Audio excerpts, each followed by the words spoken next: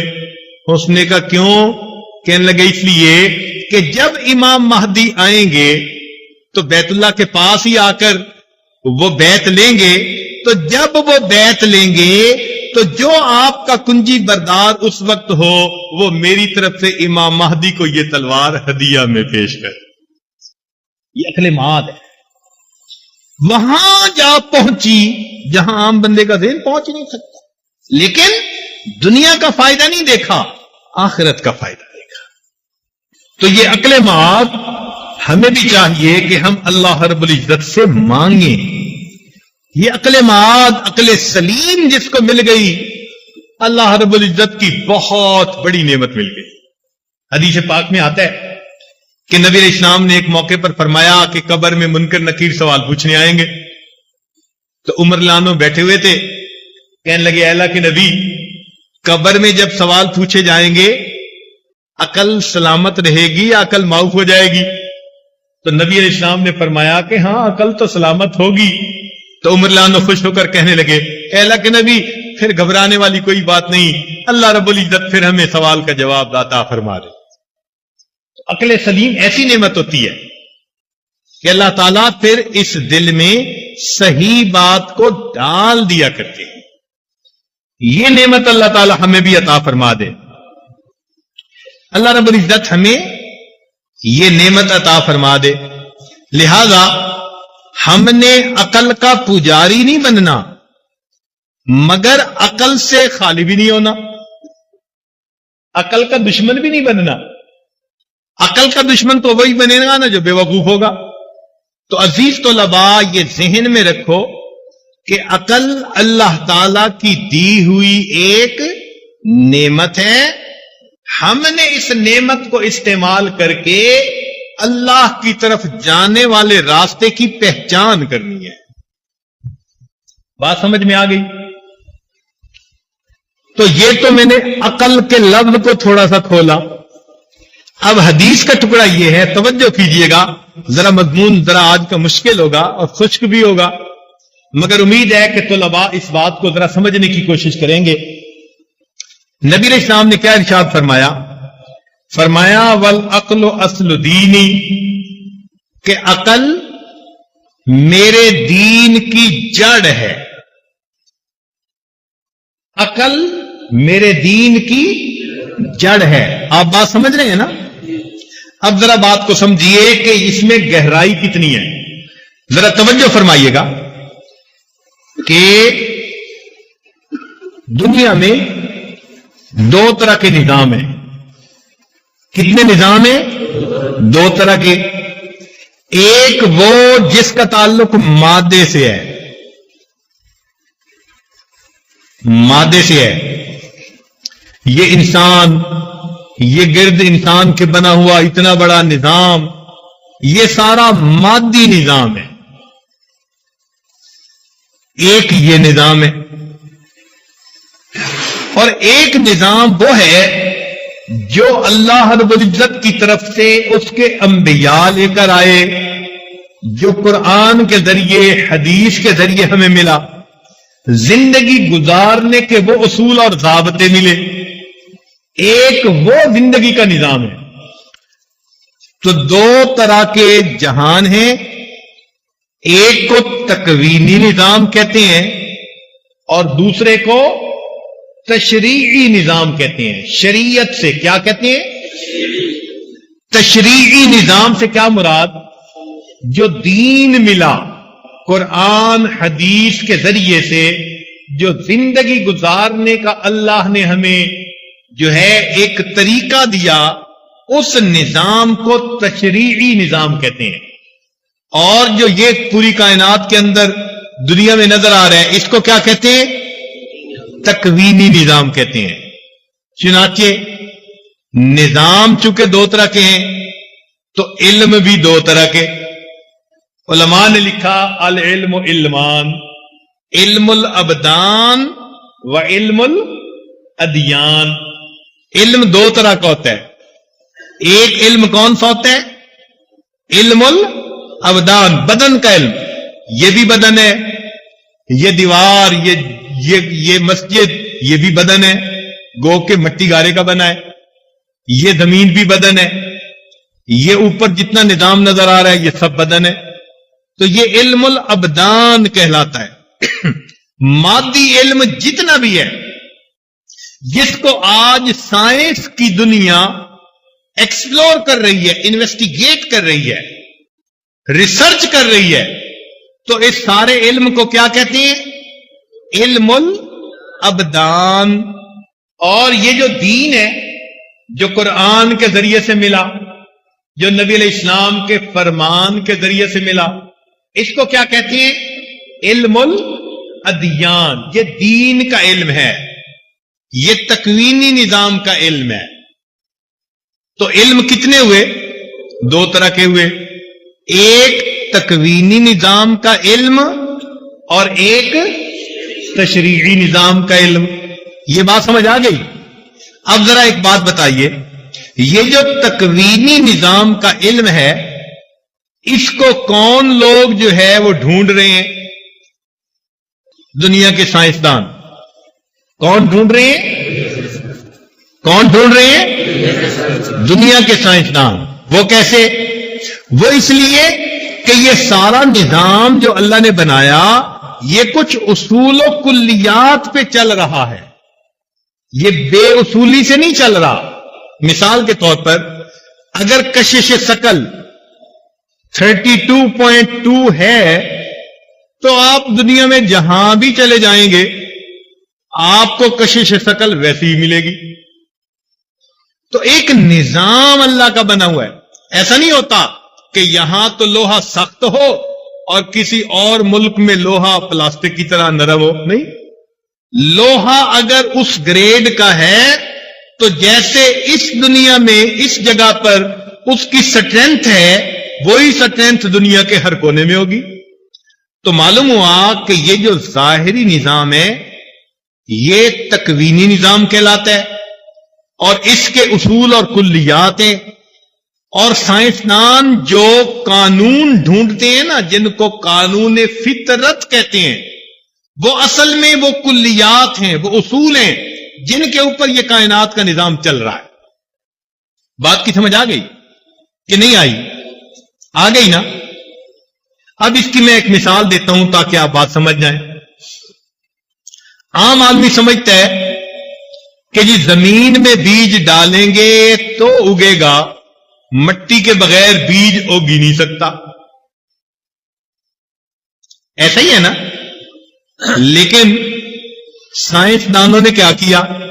سائنسدانوں نے ریسرچ کی کہ زمین کے اندر جب بیج اگتا ہے تو اس کو کس غذا کی ضرورت ہوتی ہے. انہوں نے اس غذا کو بھی ڈھونڈ نکالا.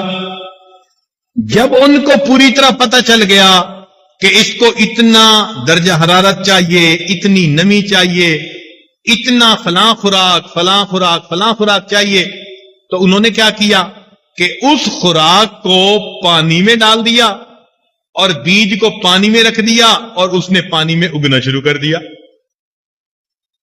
چنانچہ دنیا میں نے ایسی جگہ بھی فصل ہوتے دیکھی کہ جہاں پودے کی جڑیں نظر آتی ہیں، پودے کی جڑیں نظر آتی ہیں، پودے کو باندھا ہوا ہے لکڑی کے ساتھ اور اس کی جڑوں کے قریب سے پانی گزر رہا ہے اور پتھر پڑے ہوئے ہیں، اور پتھروں کی نمی سے اور اس پانی کے اندر جو نیوٹریشن ہے وہ پودا لے رہا ہے اور پودا بہت بہترین فصل دے رہا ہے.